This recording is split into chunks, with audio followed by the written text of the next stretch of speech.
in Seattle as we welcome you to NFL Live. That is exactly where we want to start because Lindsey Thiry is on site in Seattle for us. Lindsey, all eyes on Davante Adams and that hamstring injury. What's the latest?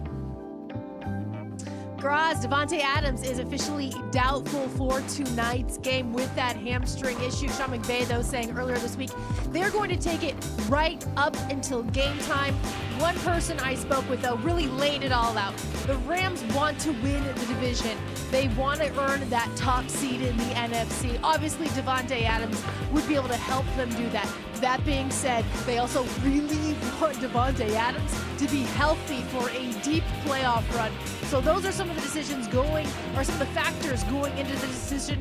Also, tonight, they have to factor in the field here at Lumen Field because it has been a steady rain all morning. It is expected to continue up until kickoff, perhaps through kickoff, and that weather really could be a factor, not only in that, but in the Rams' game plan as well as the Seahawks. I asked Matthew Stafford how the rain can affect him, and he goes, well, how granular do you want me to get? Bottom line, it causes the ball to be slippery, it causes the field to be slippery, it could really affect whether they're throwing the ball or running it, and it's really the same thing for the Seahawks. Sam Darnold, along with the Rams, both of those teams talking about how they didn't get outside this week because of the short week, only walkthroughs. So for the Seahawks, they're also talking about how the weather could affect them.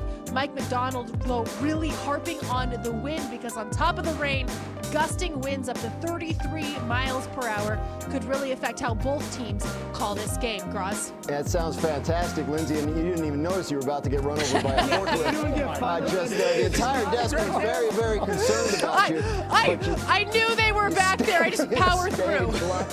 Keep it locked on ESPN throughout the day. Lindsey will have the latest on Davante Adams and everything else with that game. Rain, not a big deal for Sam Darnold. He's 3-0 when it's raining at kickoff. And this year it started out pretty strong, but things took a turn for the worse in that first matchup against the Rams back in Week 11 where he threw 4 interceptions.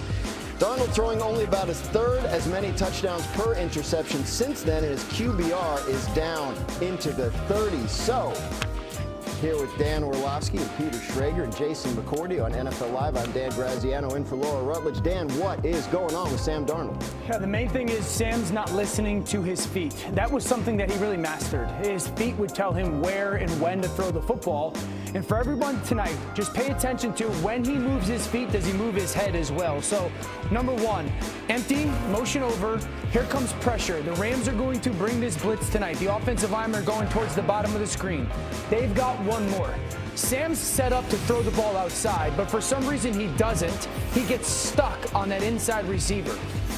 Just throw the ball to the flat. Now, it ends up being a 9-yard gain that you're not going to survive against this defense that way. Second thing, this is what I'm talking about paying attention to tonight, these snug sets. He is going to set to the bottom of the screen, all right? He wants to go 1-2. 1 and 2 are not open. So as Sam works to the top of your screen, his feet are moving to the receiver, but his head isn't. And that's why his feet are all over the place. That's late. That's why that ball is bang, bang, almost an interception. Motion across. This is 3rd and 4. The Rams will, at one point tonight, all-out pressure him. But he's so concerned right now with trying to be perfect almost that he's throwing to guys that are covered. Take the deep shot there. And so I think that's something directly to pay attention to tonight is when you're seeing Sam Darnold in the pocket and you watch him move, is he moving to the next option or is he moving and still hanging on that initial option? If he is, that's trouble for Seattle. I love that you talked about him hanging on that initial option because you watch Sam Darnold now last year going against this Rams defense with Shula calling as their defensive coordinator, and he gives them issues of taking away the throws that Darnold wants to throw. He likes to throw in between those numbers. So taking away the middle of the field, this was in their first matchup. We're coming from the other side of the field where he doesn't see this safety, but dropping the middle, taking this throw away, and having vision on the quarterback. That has been the main thing. Guys reading the quarterback. You go back to a year ago in the wild card division, the safety curl. He drops down, vision on Darnold. He sees the first over route coming, goes to jump that, continues to keep vision as he goes, like Dan said, with his feet to that next option, able to speed turn and get within that window. Shula uses so many different ways to protect the middle of the field and cover 2. He has the middle linebacker running down the middle of the field. field. He's dropping a safety in cover 4 or in a run robber, getting all the way into it. But all of those different defenses they run, you're seeing people in the middle of the field on defense reading the offense. Before you jump in, I was just thinking about watching those 2 tapes. It felt like every leverage was outside. Outside, yes. Funneling those guys into the middle where you have your help. But also your help. Yes. Dan, I think you'd appreciate this. You know, we go into these games and it's like we talk about narratives. And are these narratives real or are they not real? With Sam Darnold, it's can he win the big one? And until you actually win a big one, it will cast a shadow of you the entire time you're going into the week of a big game. I look at Tua, can't win in cold weather. Well, he lost again in cold weather. Guess what? The next time Tua plays in cold weather, we're going to talk about whether Tua can win in cold weather. Yeah. I go back to a quarterback, 2020, whose entire career was marked by could he win the big game? Kirk Cousins. Sure. Kirk Cousins goes into New Orleans for a wild card round playoff game after not winning any primetime games his entire career. And all we heard about the week leading up was Cousins can't win the big one, can't win. He beat the Saints in New Orleans. And then from that point over, there really wasn't any fangs to that talking point. We don't do it anymore. So is this a playoff game? No. But it's a huge game for Sam Darnold. Yeah. You know what? Put an end to the narrative. Don't have to win the game. Don't have to throw for 400 yards. Play decently. The last 2 times he has played the Rams was earlier in the season where he threw 4 picks, and last year in that playoff game where he was sacked 9 times and was awful. Play decent tonight. I don't want to hear about the weather. Sam Darnold, shut up the narrative. The last 2 times he's played the Rams, his QBR versus a 4-man rush is 1. Unbelievable. I was at that game in New Orleans. Kirk Cousins was pretty fired up afterwards to talk about how he was beating the allegations. We'll see if Sam Darnold can start doing that tonight. Want to bring in our Adam Schefter now. Adam, Puka Nacua, the other Rams star wide receiver, besides Davante Adams, has been making news this week for non-football reasons. What can you tell us about that?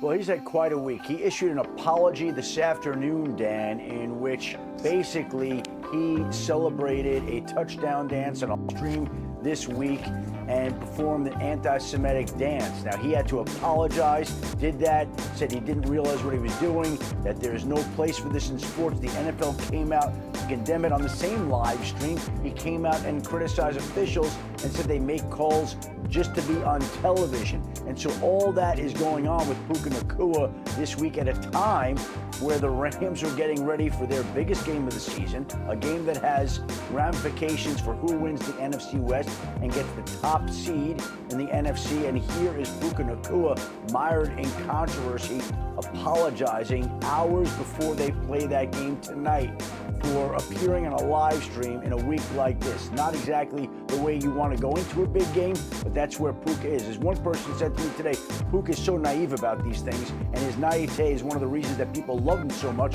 because he's so oblivious and so happy, but he's also unaware sometimes of the things that he's doing.